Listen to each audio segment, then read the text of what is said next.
Okay, so let's talk about funding, acting, the actors that you found, and so on, because it's such an intriguing story. Oh, thanks. Well, casting, it's one of those things. I mean, I've acted for a long time now, so I've always had access, I guess, to talent locally. A lot of my friends have now gone over to America and the UK, and I've stayed here for some reason. I still don't know. But casting's a process, so using my own channels and my own database, or whether it's through my work, because I'm a casting professional as well, I seem to assemble talent pretty quickly. But running off my previous film, Tomboys, that had generated quite a lot of noise and became a bit of a cult-type film. So when I actually put out my original casting calls for Model Behaviour, there was probably about 2,000 submissions locally. So that was a real treat for me.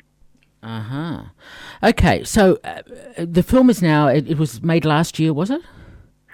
2013 is when we finished post-production. Right, right. And it was shot around Melbourne, wasn't it?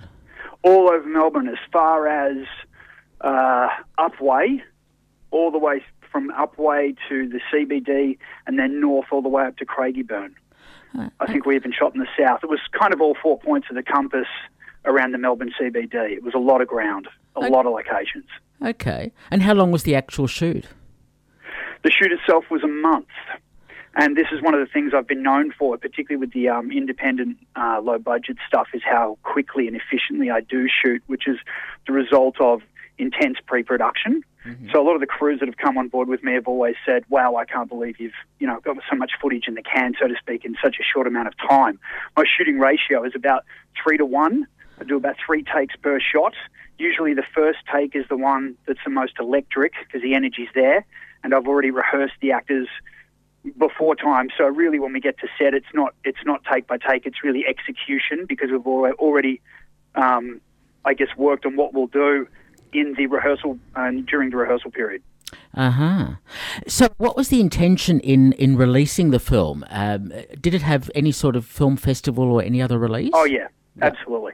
So it was first received by Melbourne Underground Film Festival, which was the first time that I was a finalist in Melbourne Underground. I'd been in it before, but not as a finalist. And then it was received by the California Film Awards, which was a huge feat for me because I had no connection there whatsoever. It was purely based on the movie's success and not through possibly a contact or someone I might have had on the inside, which sometimes happens with these festivals. Yeah. Based on that, I was able to generate sales agents, which could then sell the movie. Okay. And that's what you do. I mean, when you're shooting independent films and you don't have a sales agent or you don't have distribution, that's one path and one way to take it. Personally, I always make my movies for love, first and foremost. Mm-hmm. If they're picked up, if they get into a festival or they get distributed, that's a bonus. Now, if we're talking pre-distribution guarantees and funding, that's a whole other story as well, obviously. Mm. Yeah. Okay, so in terms of the Australian release, it's gone to DVD, hasn't it, or VOD? It's gone to Blu-ray. It's gone to Blu-ray international distribution through R2, and it's available online as well. So it's VOD and Blu-ray. Yeah. But most of my stuff now you can pick it up online, which I think where everything's heading anyway. I've just seen on newsfeed that the Astor Theatre is going to close this morning. Yes. So to me, it's kind of the beginning of the end. Now everything that I'm doing is really geared towards digital. So obviously that's where the future's at. And that's so interesting because we tend to assume that a cinema release is really the way for Australian films to go. But there's obviously the ancillaries and so on are in fact becoming much more important. Well, I've been talking to the Nova Cinema recently about screening Model Behaviour, and I haven't really made up my mind whether I want to do it or not. It's a lot, as an independent filmmaker, it's a lot of energy, it's a lot of effort, it costs money. The returns aren't a guarantee. Yep. I've had, theatrical release before with one film, and it's a hell of a lot of work. I think the internet and technology is gearing towards a kind of model where there's less work. There's more exposure with less work. So I guess I'm sort of trying to explore those paths now in my filmmaking as well. Right. And I read too about the Australian Film Festival. Was it Model Behaviour, another film that opened that? Australian Film Festival opened with How to Be a Sex Star, which is a mockumentary based on a Neil Strauss book called The Game about pickup artists. So I opened with that. That was a couple of years ago. Right. But Peter Castaldi, who's the executive producer of that film, was a real driving force back then and still is now in relation to the digital world of technology and film. He's really pushing VOD at the moment, and I think Sex Star will be one of the films on his label. Okay. And look, I think I saw your credits. You have about 20 or so films produced or something like that? Well, it's funny because I shot my first major film in Sunbury. Which, there you go. Which was in 2004. Yep. So we're talking a decade ago. With A Strange Game of Hide and Seek, I shot a gothic Jekyll and Hyde film in Rupert's Wood Mansion. There you go. And that was kind of the birth of my commercial films. So 10 years later, I've done 10 films since. So I'm looking at about one feature a year, which is pretty good. Yeah. Considering we're in Melbourne, that's not an easy thing to do. So yeah, upwards and onwards, basically. And it's not easy to survive financially as a filmmaker, so all credit to you that you've been able to find ways to do that. Well, when I was studying in film school, I'd work in video stores. I mean, I've worked in, a dozen video stores across Melbourne. I've seen everything, which is also a fun thing to do. I'd probably do that anyway, if I was unemployed. I'd go and look for that sort of job. But then I've worked in film as well. So I've actually worked for Channel 9 as a camera assistant. I've worked at ABC as production assistant. Now I'm working in casting. So I've always had a job that's relative to filmmaking. And I read too that you founded the Footscray Film Department. Well, what happened was that was a 2-year diploma. Yep. And then I was just enjoying it so much, I said to my teachers, I want to keep going. Like, I'm now in third year. I want to build up to doing my first feature, and I want to use all your equipment. And they said, well, we can go to the State Training Board and try and get approval. And I said, okay, well, I'll do it, and I will be the kind of pioneer of this advanced diploma. So we got approval. So I pioneered the third year. I was on my own. I was the only student. But then when my friends caught on, they all came back in fourth year. Yeah. So then it became the advanced diploma, which is now a 4-year course. Oh, congratulations on that. Thank you, Pete. And I must also congratulate you on being a vampire in Queen of the Damned. Yeah, as far as professional acting goes, again, another great job where, I was on set of a $40 million production, real head spin for a young actor. And I was lucky too because one of my uncles was chief carpenter on that film, who was designing and building a lot of the sets. So we got to work together. So it was like a family affair, basically. It was great. Okay. Now, going back to model behaviour, it's an interesting story because it does take quite a swipe at the whole fashion model industry and so on. I wonder if you had any feedback about the film from people in the industry. Yeah, definitely. It's funny because when you work or you rub shoulders with models and agents and people in fashion, egos are fairly healthy. It's really dog eat dog, and so what I tried to do was kind of put a spin on it. I guess I've tried to bring my genre into that world and try and come out alive. Luckily, I did. A couple of times I was gasping for air.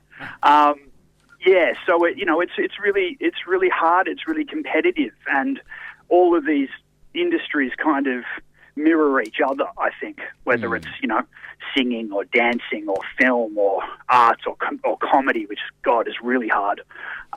They're all artistic, but they're all driven by passion or ego. So someone's trying to draw on their energy or make noise or try and become well known, they've really got to push it. So hence the tagline of this film, which is everyone wants to be famous. Because we kind of, I think, are living in a world now where anyone can act like a star or, be a legend in their own lunchbox, so to speak. Yeah. It's more accessible. 10, 20 years ago, there were certain things Hollywood used to do that people would be baffled by, they say, oh, how did they do that? Whether it's effects or editing or whatnot, now you can pretty much do it on your iPhone. Yeah, So that's right. it's the evolution of social media, I think. It is, and just the whole issue of digital technology and the accessibility, and that everyone can now make a film, really, if they wanted Yep. to. But the bottom line is you have to have a good story. It makes it really hard for the people that have been making films for a long time because now we have an industry, particularly on the festival circuit, that's flooded. And not all of the films are outstanding by any means. Yeah. A lot of films are average, just like in any industry. I've even got some films that I don't like that I've made. But the thing is, it becomes harder to sift through the kind of one-hit wonders or the dabblers. So I think over time, the people that have it in their blood, it shows because they're still doing it, and they're doing it for years and years and years on end. Yes, yeah, exactly. So, yeah. It's so interesting. Well, Nathan, congratulations on Model Behaviour. Now, first of all, how can people get hold of a copy of the film? I think the easiest thing to do is jump on Blu-ray.com because Blu-ray.com is kind of access to the Model Behaviour Blu-ray, and that'll be fairly fast shipping. I reckon that's the best way to go. Or jump on Amazon Download. It's really cheap. It's only a few dollars now to watch a film by download on Amazon. Okay. And I gather you have, of course, your own website. Oh, yeah, I have many. Yeah, right. Yeah. Is there one you can recommend that people visit to see your other films? People can find films? me on the Internet Movie Database. Yes. And I've got my own company, which is NHP, which stands for Nathan L Productions. Yeah. Yeah. So you can see my catalogue on there. There's actually links to buy all of my titles on my website, which I strongly recommend people do. I mean, apart from Facebook and Twitter and all these sorts of things, you really need your own .com. And, if you're not on the Internet Movie Database, then, I question someone's CV, if that makes sense. Yes, I do. Recently, I was accepted onto Wikipedia, and that was a great thing for me because I was like, great, final bit of validation. This guy's serious. It's not easy to just get onto an encyclopedia online. So, I think social media and all of those things are important as well because it's okay if locally people know you, but someone who doesn't know you still needs to research you and find out who you are. And that's a lot of work you've got to do on the side. So it's just like the old days trying to, write your CV and trying to get a job. Now it's all online. So I treat my Internet Movie Database like my online CV or resume. Yep. It's all there. Yep. And it's a lot easier. Again, it's all about making things easier and more accessible. Oh, look, absolutely right. So, Nathan, what's next for you? What's your next film? Well, I'm currently in post-production on my next film. Which is a action martial arts thriller called Revenge of the Guaylo. Oh, Guaylo. What does that refer to? Guaylo is a kind of slang racist remark from an Asian person talking about a white man. So, yeah, I'm currently in post on that. Okay. And again, Melbourne shot? It is Melbourne shot. And... yeah, I can't say too much about it because we're still in the middle of post, but yeah, it's Melbourne-based. I act in this one as well. Probably not as much as Model Behaviour. This is more of an ensemble piece, but it's shot in the sort of tradition of films like Kill Bill, Only God Forgives, Enter the Dragon, movies like that. Okay, look forward to it. And do you think that might get a cinematic release, or are you looking at the same sort of platform? Hoping so. I mean, I'd love to take the next level with that one. Again, it's a kind of big debate about energy and time and, what's more feasible and what's going to bring a higher return. Again, it's a big debate, as we were sort of discussing earlier on. But yeah, look, I've got current distributors, but I'm always looking to find a bigger distributor. That's a task for a producer, always trying to find bigger and better. Yeah, of course. And I'm only hoping to make a better film each time, even if it's slightly better in one of the departments. I'm always looking to push things, on one level or many. Yep. So, we hope so. Oh, that's great. And that gives you the longevity in the industry and a number of films in your armoury, which is great to have. I must ask you, Nathan, how do you find directing yourself? Is that easy? That's a good question. I only do it if the character is believable, that I would play it. I wouldn't just throw myself into a character because I thought it was I thought it was cool. I only do it if it's really necessary. Because I am serious about my films, and I do have a lot of movies that I'm not in that I've directed. Yeah. And some of those are probably more my favourites, to be honest. But yeah, look, it is hard. You know, you've got to have really strong assistant directors around you, and you've got to have good co-producers as well in order to pull that off properly. Otherwise, you're just going to burn out. But I think sometimes with indie stuff, when you're making your own films, you're living with the subject matter for many, many years. So when you come to audition, sometimes you don't find the character, or you don't find the person that you think could play it as best as you can because you know the subject matter so much. Yeah. But again, you've got to fit the role. Like, I wouldn't cast myself to play Arnold Schwarzenegger's body double. I wouldn't cast myself to play, Sylvester Stallone's body double. But if I can play an ex-cop or a local Aussie guy, or your average Joe, that's something I can easily do. Okay. So again, I think it's knowing yourself and knowing how to market yourself when that opportunity arises. Yeah, absolutely right. And Nathan, just the last question I like asking everyone I interview. Have you seen, apart from your own films, any other films recently you'd like to comment on? Well, I'm just a huge fan of Only God Forgives. Which, has already been released. I mean, it's on DVD now. It's been out for a while. But I keep going back to it. It might be because I'm currently doing my own little martial arts piece, right, which is similar. It's for, a lot of, Eastern philosophy and influence. But that's something I've been coming back to. I mean, I try to watch, as many films as I can and be up to date. These days I'll only go to the cinema if it's something that I'm really excited about. Because as a filmmaker as well, you're busy. Sometimes you miss films or you miss because you're doing your own. Yeah. So you've got to kind of come back. But yeah, that's something that sort of keeps popping up and I've rewatched many, many times. Wow. And Nicholas Winding Refn is such an interesting director.